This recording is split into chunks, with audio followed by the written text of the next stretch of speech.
존경하는 240만 대구 시민 여러분, 안녕하십니까? 서구 출신 김대현 의원입니다. 먼저 오늘 6.25를 맞아 조국의 자유와 평화를 위해 헌신하신 순국 선열과 참전 용사들께 깊은 존경과 감사의 말씀을 올립니다.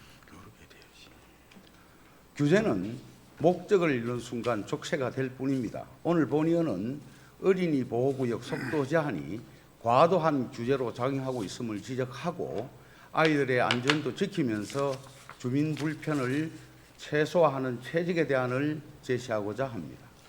2019년 서쿨존에서 발생한 아동교통사고의 공분 속에서 일명 민식이법으로 불리는 도로교통법 개정이 이루어졌습니다. 이 법은 서쿨존에서의 차량 통행 속도를 시속 30km 이하로 제한하는 것을 골자로 CCTV와 가속, 단속 카메라 등 교통안전 인프라를 확충하도록 했지만 제도의 실질적인 효과와 지나친 규제는 여전히 논란 속에 있습니다. 실제로 법이 시행된 2020년 서쿨존 내 어린이 교통사고는 483건이었지만 2021년 523건, 2022년 514건으로 사고는 오히려 늘어났고 사망사고 또한 줄지 않았습니다.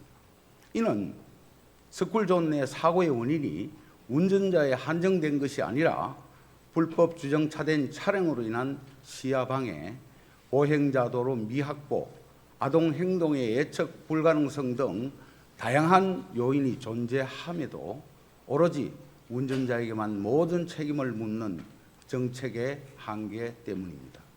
그럼에도 어린이 보호구역의 24시간 시속 30km라는 비현실적인 속도 규제는 지난 5년간 조금도 조정되지 않고 있습니다.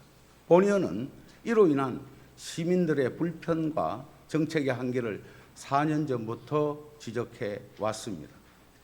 이런 강력한 규제가 효과가 없음에도 그것으로 아동보호에 책임을 다하고 있다는 환상에 빠져 더 나은 방안을 모색하지 않았던 것입니다. 결국 형식만 남은 규제는 시민들에게 족쇄가 되었고 아동의 교통안전 수준도 나아지지 못하고 있습니다. 따라서 본의원은 이 같은 문제 해결을 위해 다음과 같이 제안하고자 합니다. 첫째, 어린이 보호구역의 일률적인 속도 규제를 탄력적으로 조정해야 합니다. 경찰청의 어린이 교통사고 현황에 따르면 아동교통사고는 등하교 시간에 집중되어 99%는 오전 8시에서 저녁 10시 사이에 발생하고 자정에서 6시까지의 새벽 시간대에는 아동의 통행이 사실상 전무했습니다. 그럼에도 일률적인 24시간 속도 제한은 택시 등 운송업계 종사자들에게 크나큰 사회적 비용의 낭비를 초래케 하고 있으며 운전하는 주민분들의 불편도 큰 실정입니다. 따라서 아동의 이동이 없는 밤늦은 시간대와 새벽 시간대에는 속도 제한과 단속을 완화해서 교통 흐름의 장애를 최소화하는 유연한 방식의 규제를 검토해야 할 것입니다. 둘째, 지역 내 어린이 보호구역에서의 실질적인 아동 교통안전 확보를 위해 현실적인 위험 요인에 대한 실태조사를 시행하고 그에 따른 대안을 마련해야 합니다.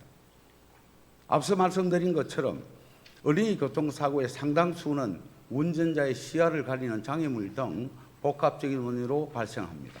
따라서 보호구역별로 특성과 어린이 교통안전 위해 요소를 현실적으로 조사하고 그에 따른 맞춤형 안전대책을 세워야 합니다. 셋째, 교통안전 인프라의 첨단화로 효율적인 교통안전 체계를 구축해야 합니다. 최근에는 어린이 보호구역 주변으로 AI 센서와 연동된 스마트 표지판, 시간대별 속도 자동 전환 장치 등 아동의 안전을 확보하면서 시민의 불편을 최소화하는 각종 기술이 개발되어 현장에 적용되고 있습니다. 대구시 또한 민원이 많이 발생하는 지역을 중심으로 첨단 교통안전 체계를 시범 운영하는 등 지역에 적합한 교통안전 인프라 체계를 마련해 가야 합니다. 존경하는 김정기 시장 권한대행님, 우리는 정책을 구상할 때 사회적 비용과 그로 인해 달성하는 공익을 저울질해서 최선의 대안을 찾아가야 합니다. 서쿨존 속도 제한 역시 24시간 속도 규제를 일률적으로 시행하기보다 데이터에 기반한 탄력적인 규제를 적용해야 합니다. 이는 단순히 규제를 완화하는 것이 아니라 규제를 바로 세우는 길이라는 것을 말씀드리면서 이만 5분 자유발언을 마치겠습니다. 감사합니다.